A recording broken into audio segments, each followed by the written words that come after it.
Hello, hello.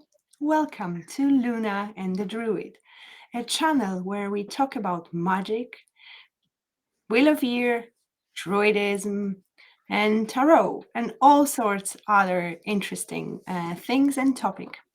I am Luna, and I'm delighted to co-host this with my fellow tarot reader, Jan the Druid. Hello, Jan. Hello, Luna. How are you today? I'm very well, but pretty cold. How are you? It's chilly enough in my little cabin as well. So yeah, I've got the electric heater on, but it could give a bit more. Oh well, it's winter time. We can't complain. At least we don't have snow. That's it. We don't have snow, and the weather is reasonably dry today. So yeah, good time. Yeah, especially after two storms. But anyway, we're not going to talk about weather. What we came here to talk about today is the Fool's Journey, a journey where we go through all the major arcanas throughout the 22 or 21 actually cards in this case. And today, the Fool meets High Priestess. And he knocks on our door, and the Hello. door. Hello. And as he looks at the door doesn't say "High Priestess." The door just says, "Know thyself." Hmm. That's the important message, probably, that the fool is going to find in there at the High Priestess.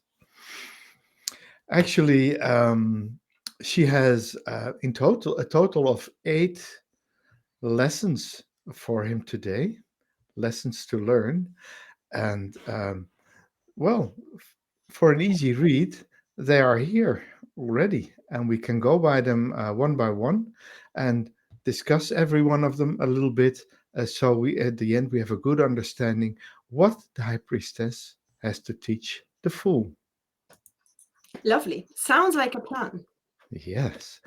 Um, so these are the topics that our fool will have to learn today, and the first one is embrace the unknown.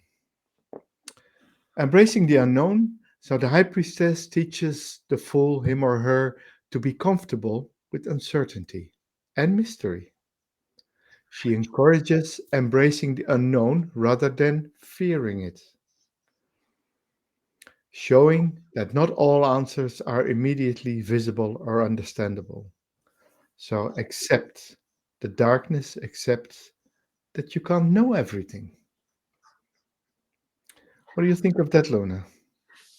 I was just thinking and listening to what you said, and that's exactly how I feel about High Priestess. For me, High Priestess is all about intuition and tapping into that force which is not seen by the eyes. It's the unknown.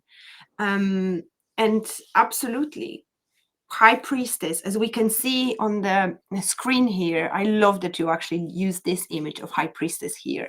She has her eyes closed, but she can see through them because she uses her other psychic senses to see. Um, and that's the unknown as well. We don't know. When we close our eyes, we don't know what's going on around us. We can't see that. Mhm. But High Priestess, she's comfortable. She knows that she's safe when she does embrace the unknown. That's it.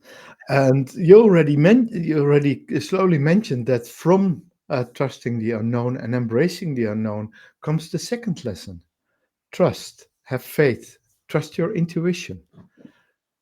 The high priestess is a symbol of intuition and inner knowledge. That's what she encompasses. She can guide the fool to listen more deeply to his own inner voice and intuition, teaching him that sometimes feelings and instincts are just as important as rational thoughts. I would so even deeper, and I would say that sometimes the feelings and the insights we get from our gut feeling is even more important than the rational thinking. Would you agree with that? Definitely, definitely. If you just go for the rational and forget your gut feeling, sometimes you just make the wrong decision. Sometimes following your instinct and following your feeling can be scary. Of course, it can be scary. Uh, but from stepping over that fear, from stepping over the fear, comes growth and comes opportunity and comes possibilities. Um, so yeah, I teach my life coaching clients as well. If something makes you feel uncomfortable, investigate which two ways are there. Does it make you feel uncomfortable, for instance, because an offer is too good to be true? And when it's too good to be true, most of the times it is. Or is it just something that makes you me feel excited? Something you're excited about, but it's exciting, and exciting things most of the times are the things you have to follow through on and act upon. What do you say about that? Absolutely. Well, I'm a believer of balance because in nature, the nature loves balance. And within all I do, I try to find balance. However, I'm sometimes guilty on listening to only my heart, which has not always been I don't want to say the right choice because there is always a lesson between everything we do. However, sometimes I didn't do that check with my intuition because their heart wanted something so bad that it actually ignored all the sign of the logic of the mind as well as my intuition, which was nudging me and showing me. And I was like, oh, there's something wrong here. So, absolutely listening to what our gut feeling. Again, I'm going to keep talking about this today because for me, High Priestess is that gut feeling, that way our body, our higher self, our intuition is communicating with us. And recently, I'm just going to share something quickly here. I came across a great method which I'm using every day right now. It's based and connected on listening to the gut feeling by making sounds, or mm. And it's amazing how accurate it helps, how accurate it helps to find out how we actually feel about something. And just to give an example, if I would ask you a question, have you eaten breakfast today? You would say, Are you well today? Is the weather nice? Hmm. How is your headache? Oh, and then I would know that you don't feel well. Uh, I absolutely recommend this method as a test if how we feel, what we think is actually what our body tells us. Bingo. Very well. And like we're going through the flow as if natural, because that's what the third lesson of the high priestess is, which is explore the subconscious. So she leads you into the depths of your subconscious, portrayed as a journey into a mystical and dreamlike realm, sometimes outwards, or sometimes inwards, a dreamlike realm where you confront your inner fears, your desires, and hidden aspects of your personality. Boom. This is the Wake Me Up tarot deck. And this high priestess, I just absolutely love the image because she looks with her eyes, but she also has her third eye wide open. She sees what's not visible to the naked eye, to the our both regular eye, as I call it. Mhm, mhm. Yes, and subconscious will always give us signs. It will always give us nudges. It will always try to guide you. But the question is, do we listen to it or not?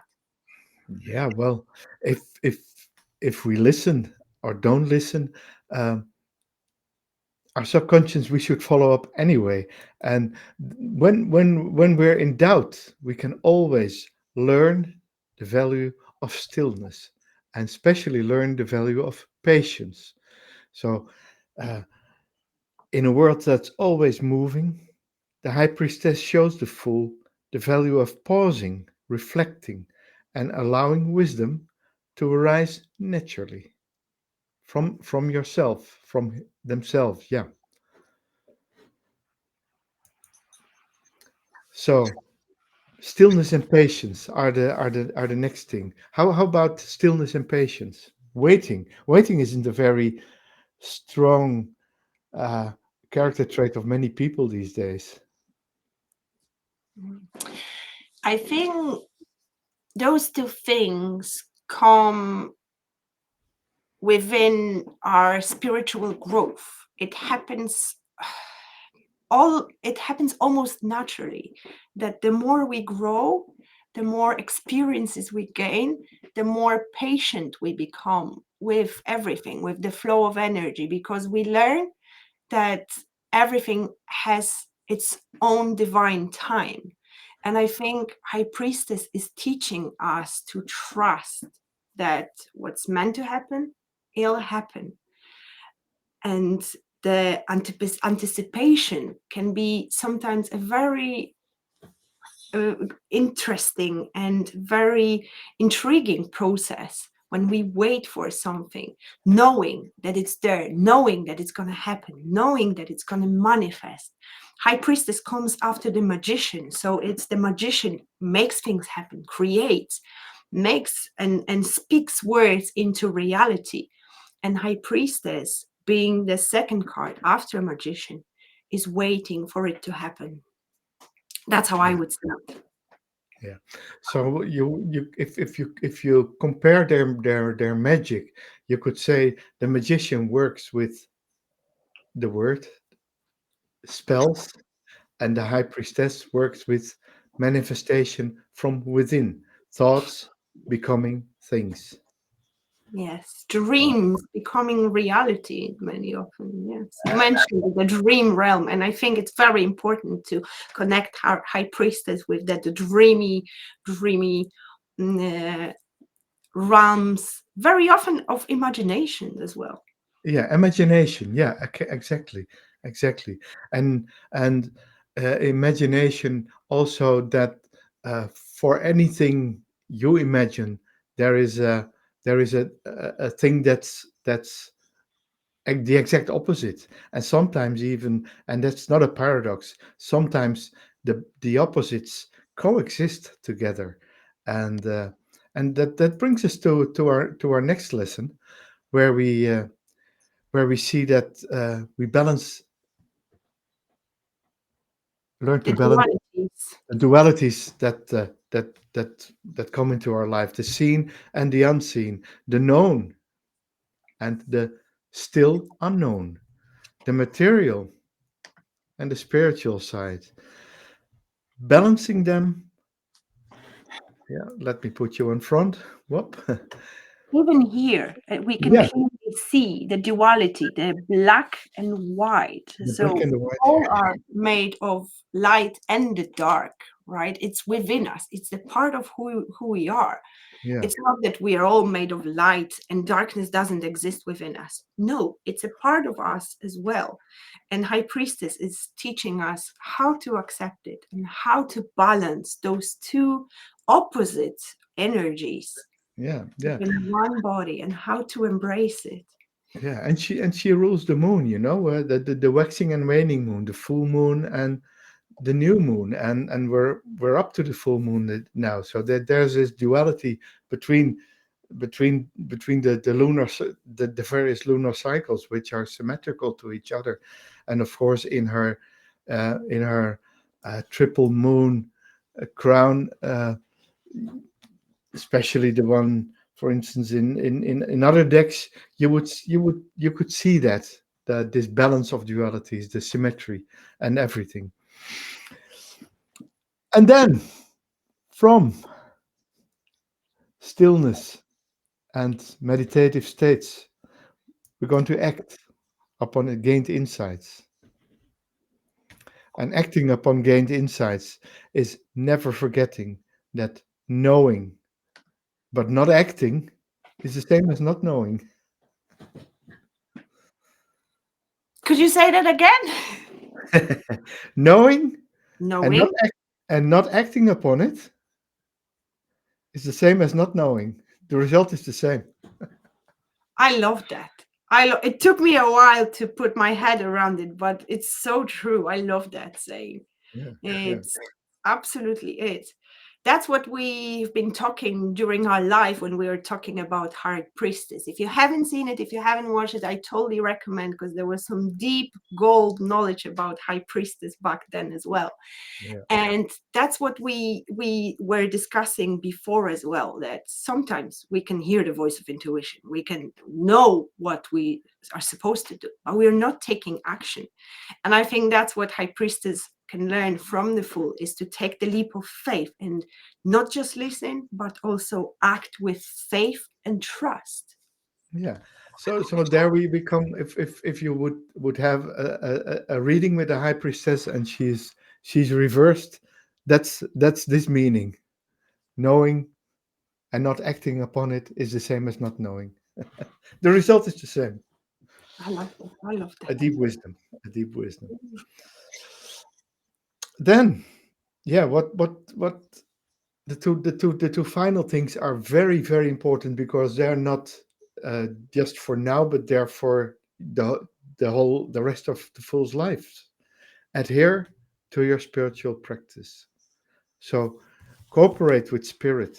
Make sure you make time to retreat to your inner sanctum, to meditate in stillness, to sit still and see what happens and experience what happens. A daily spiritual routine, and embracing that. It's like eating and sleeping, and it leads you to freedom. It's the path to self development and freedom and wisdom, adhering a spiritual practice. And we both found it. Oh, yes. I just Yeah, want to point something out, that for those who, when Jan said about spiritual practice, about meditating, went, oh, no, no, no, that's not for me. Spiritual practice, it doesn't have to be sitting in the cross-leg position and meditating for 20 minutes with your eyes closed. It can be walk out in nature. For me, meditation is the state when we start to disconnect from our mind and become more present with who we are.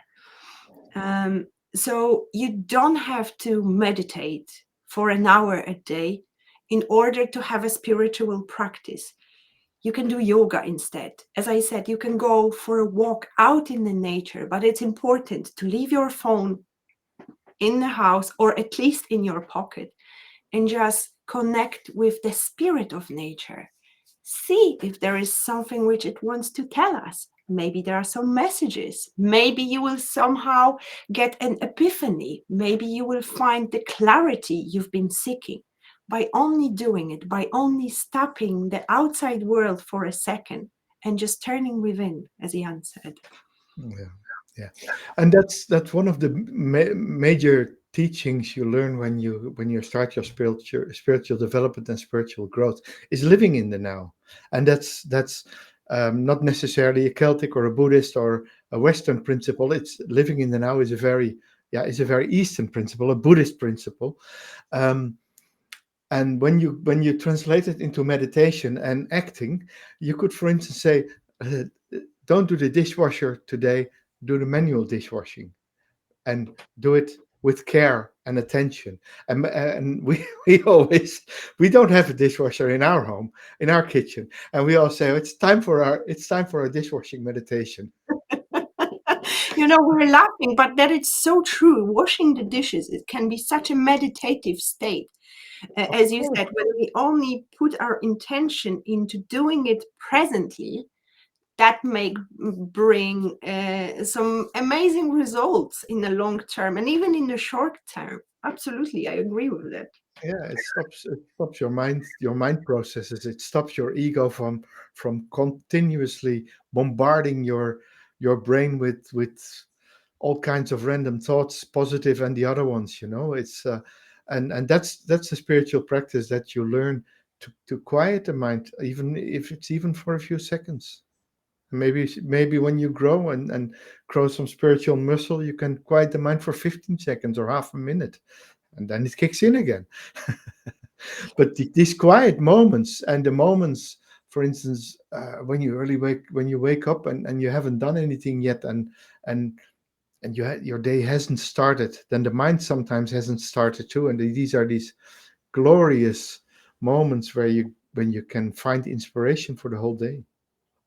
That's the thing. When our mind is rumbling, when there is a constant something going on in the mind, we can't hear the voice of intuition because it's that constant chatter that sometimes even the monkey brain kicks in. And how you want to listen to the guidance from within if there is a constant blah blah blah in your head? That's why it's so important to give the mind the break and just close your eyes. For me, closing my eyes works just like a magical ritual. I do that and it's automatically things shift within me.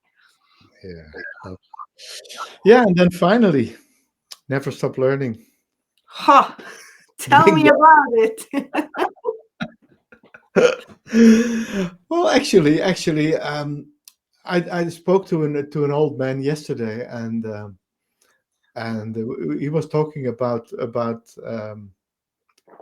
your pension. You know, when you resign, when you stop working, there's so many people who just uh, take a big holiday. Well, there's no fun in having a holiday all the time. You have to be active. You have to get your mind working. Yeah, you laugh now. No, I agree with you. It's It, good to have it, but after a while it can get boring. That's so true. it gets boring, and then you start slowly dying. And when you keep your mind active by learning, reading books, writing stuff, writing is very good. So getting your creativity to work, or if painting, making music, that doesn't really matter what you do, as long as you do something where your mind is occupied, that keeps the neurons working, that keeps the flow going.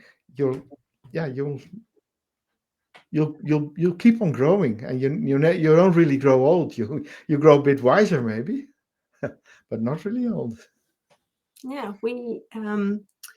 I I was talking to an artist, and that person said to me that we get old when we stop following our passion, and I think that's so true because the passion is that drive which makes life extra tasty. That's so true. And the passion is also doing the things you do out of passion, out of the heart, uh, not necessarily any longer from all about money, not all about career, but really doing what you like, and that's important. Yes. Yeah, High Priestess is it's the feminine energy, and feminine energy is the energy of creation, sometimes chaos, but chaos is a form of creation as well. So High Priestess can also teach us how to receive guidance, receive inspiration, receive an idea, an insight, an epiphany, a breakthrough, for example, or just simply receive a gift.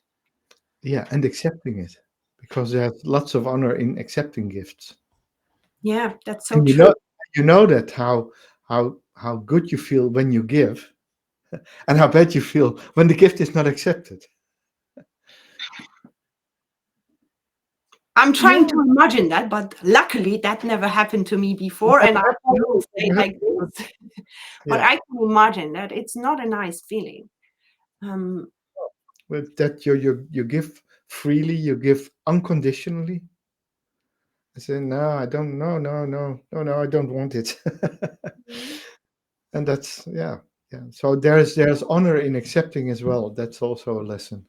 that is so true. I was thinking actually of the times somebody wanted to give me something, and my reaction was, "Oh, it's not necessary. That's so kind of you, but that's no needed." And that's actually awful. Yeah, it's rude. Yeah, it is. It is indeed. It is indeed. I luckily I think I went past that stage, Yeah, And when I'm gifted something, I always take it with my arms open. that's it. However, And it's a really yeah, important point, and thank you for bringing this out in this conversation, because many of people who will watch it may resonate and may feel the same. yeah. So accept freely and be grateful for what you get instead of rejecting it. That's so true. Absolutely. Yeah, But what if High Priestess comes out in reverse? I would like to quickly talk about that as well. yeah, Because sometimes there is time that our intuition is blocked for some reason. And for me, when High Priestess comes out in reverse, that indicates disconnection within ourselves. Would you agree? yeah. Disconnection. It can mean. There's also a thing of um, sometimes going, yeah, like going too deep. Like, oh, I'm only meditating. I never wake up from my meditation again. No, that's that's the other part. And of course, you get the dark parts of the high priestess. It's not high priestesses are not necessarily light beings of pure light. They have this duality also. I have a lovely quote prepared for this, especially for this moment, and I'll read it to you. Uh, I love your point. the high priestess says, "I am brave enough to see the darker hidden parts of myself, Hmm. to sit with them, to honor them, and to take the wisdom I need from them." That's beautiful. Thank you for sharing. It can be worked as a mantra. Yes. So I can re- That's lovely. I can repeat it one more time, and then as a mantra. I'm Yeah. brave enough to see the darker hidden parts of myself, to sit with them, to honor them, to take the wisdom I need from them. I think it's super important to acknowledge and accept that we're all not just light. We all have our good and bad days. We all have our greatness and we all have things we need to work on. That's normal. It comes with being a human. But it's important to accept those broken parts, those parts we don't like, we don't accept about ourselves, because it's still us, it's still part of ourselves. Bingo. And I believe High Priestess can help us in that journey. And she does. And she does. Um, how you, dear viewer, can work with the High Priestess.